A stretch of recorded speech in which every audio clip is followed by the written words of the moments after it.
بسم اللہ الرحمن الرحیم۔ ناظرین، بڑے سے بڑا جو قرض ہے یعنی کہ جو بہت ہی زیادہ قرض ہے اس سے نجات دلوانے کا ایک وظیفہ آپ کو بتا رہی ہوں کہ کون سا ایسا عمل کیا جائے کہ جس کو کرنے کی برکت سے ہم پر جو قرض ہے اس کو اللہ پاک دور فرما دے۔ ناظرین، اگر آپ کوئی وظیفہ چاہتے ہیں یا پھر کسی چیز کے متعلق کوئی عمل پوچھنا چاہتے ہیں تو وہ آپ ہمیں کمنٹ میں بتائیں، انشاءاللہ ہم اس کے متعلق آپ کی رہنمائی ضرور کریں گے تاکہ آپ اپنے اس مقصد میں کامیاب اور کامران ہو سکے۔ تو بہرحال میرے محترم بہن بھائیوں، میرا موضوع جو ہے وہ ہے اگر کسی پر کوئی قرض ہو اور ایسا بندہ اس کو ادا نہ کر پاتا ہو تو کیا ایسا بندہ اللہ تعالیٰ کی بارگاہ میں کون سا ایسا عمل اللہ کی بارگاہ میں دعا کرے تو اللہ پاک اس کا جو قرض ہے اس بندے کو نجات عطا فرما دے۔ قرض جو ہے ایک بہت ہی بری بلا ہے، یہ جس بندے پر بھی ہوتی ہے وہ بندہ بہت ہی پریشانیوں کا اور بہت ہی مصیبتوں ٹینشنوں کا شکار ہو جاتا ہے،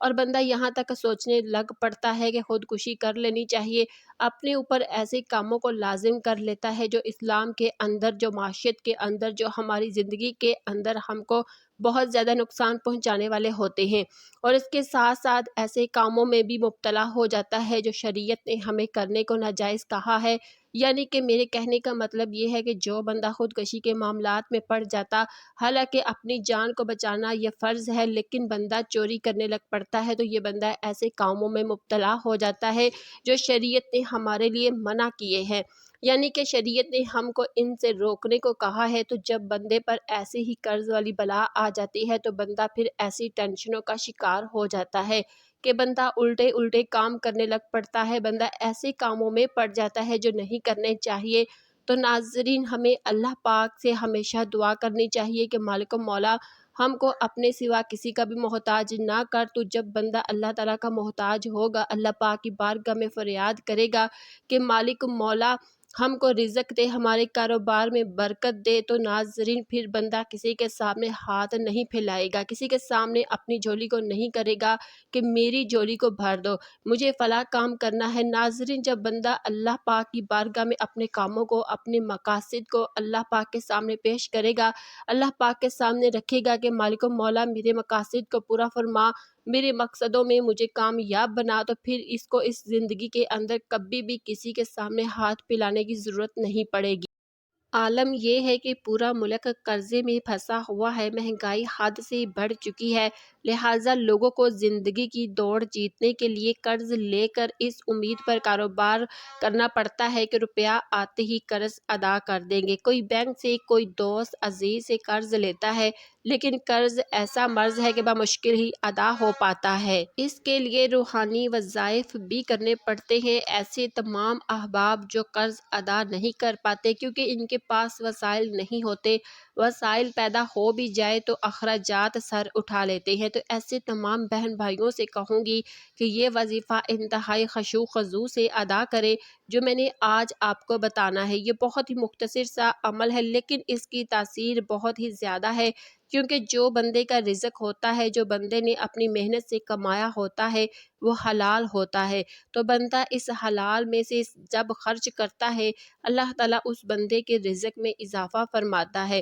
اس کو اور رزق دیتا ہے تاکہ میرا بندہ میری راہ میں اور دیتا جائے، حلال روزی میں سے اور خرچ کرتا جائے۔ ناظرین، آپ کو ایک مثال دیتی ہوں اس کی، جس طرح ہم پر زکوٰۃ فرض ہوتی ہے، وہ اپنے مال کی زکوٰۃ عطا کرتا ہے تو 100 روپیہ ہے، اس پر 2.5% جو ہے یہ زکوٰۃ دی جاتی ہے۔ تو میرے بہن بھائیوں، جب بندہ اس کی 2.5% زکوٰۃ نکالتا ہے، بظاہر اس کو یہ نظر آتا ہے کہ میرے رزق میں سے مال جو ہے وہ کم ہو رہا ہے، حالانکہ میرے بہن بھائیوں رزق میں سے مال کم نہیں ہو رہا، بلکہ بندہ اللہ تعالیٰ کے ساتھ تجارت کر رہا ہے جو اس کو قیامت کے دن نفع عطا کرے گی، بلکہ ہو سکتا ہے، یقین ہے کہ اللہ تعالیٰ اس کو اس تجارت کا بدلہ، اس تجارت کا نفع اللہ پاک اس کو زندگی کے اندر بھی عطا کر دے۔ جب بندہ اللہ تعالیٰ کے ساتھ تجارت کرتا ہے، اللہ تعالیٰ کے ساتھ اپنے دلوں کو جوڑتا ہے، اپنے دل کو اللہ کے ساتھ ملاتا ہے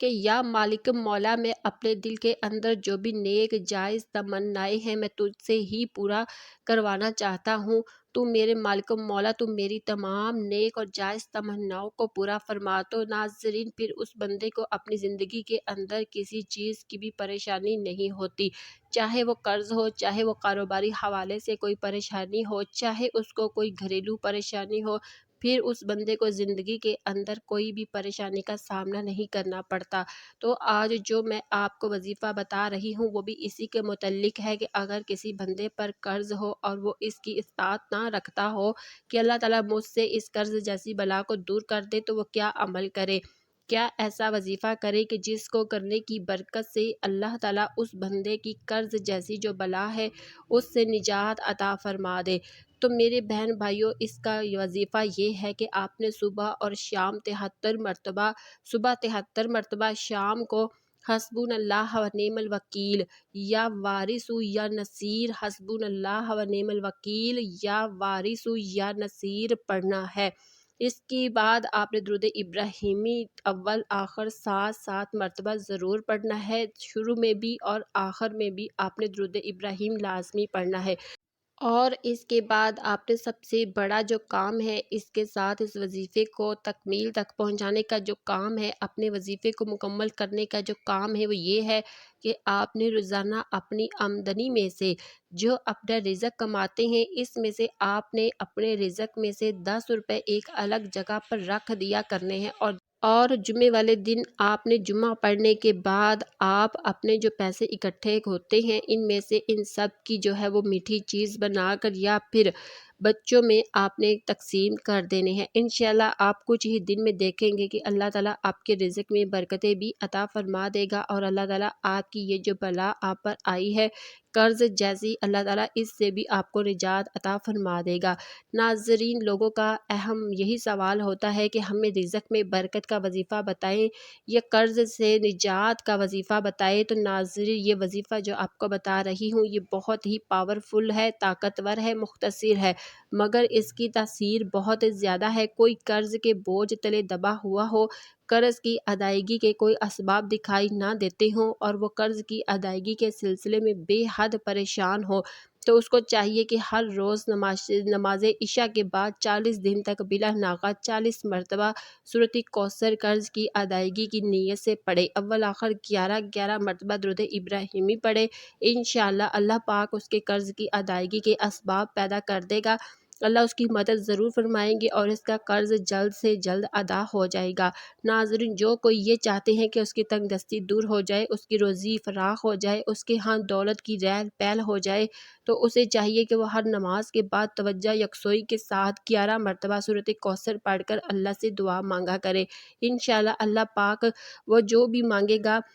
بارگاہ الہی میں قبول ہوگی، اس کی تنگ دستی سورۃ کوثر کی برکت سے دور ہو جائے گی۔ اللہ پردہ غیب سے اس کی روزی کے ایسے اسباب پیدا فرمائے گا کہ جس سے اس کی روزی فراخ ہو جائے گی، اس کی تنگ دستی خوشحالی میں بدل جائے گی۔ یقین کامل اور توجہ یکسوئی کے ساتھ عمل کو بلا ناغہ جاری رکھے۔ آپ نے جب یہ عمل کرنا ہے، آپ نے اپنے آپ کو اکیلا کر کے، اکیلا محسوس کرتے ہوئے اللہ پاک کی بارگاہ میں اس انداز سے اپنی عاجزی کے ذات اظہار کرنا ہے کہ آپ بالکل تنہا ہیں، آپ کا اللہ کے سوا کوئی نہیں، آپ اللہ تعالیٰ سے مدد مانگ رہے ہیں اور آپ اپنا جو بھی مقصد لے کر یہ قرض کو دور کرنے کا آپ وسیلہ اللہ تعالیٰ کی بارگاہ میں یہ قرض کو دور کرنے کی دعا کر رہے ہیں، آپ نے آج اس عمل کی برکت سے دعا کر کے ہی اللہ تعالیٰ سے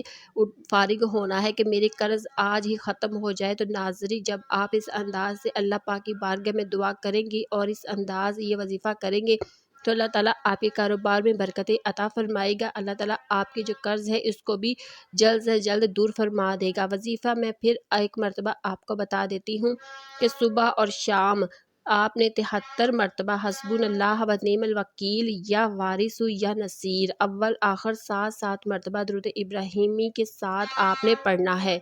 ناظرین، کوشش کریں کہ آپ کے گھر والے سب یہ عمل کریں اور اپنی زندگی کے اندر اس کا معمول بنا لیں، لیکن انشاءاللہ اگر آپ 15 دن اپنے سچے دن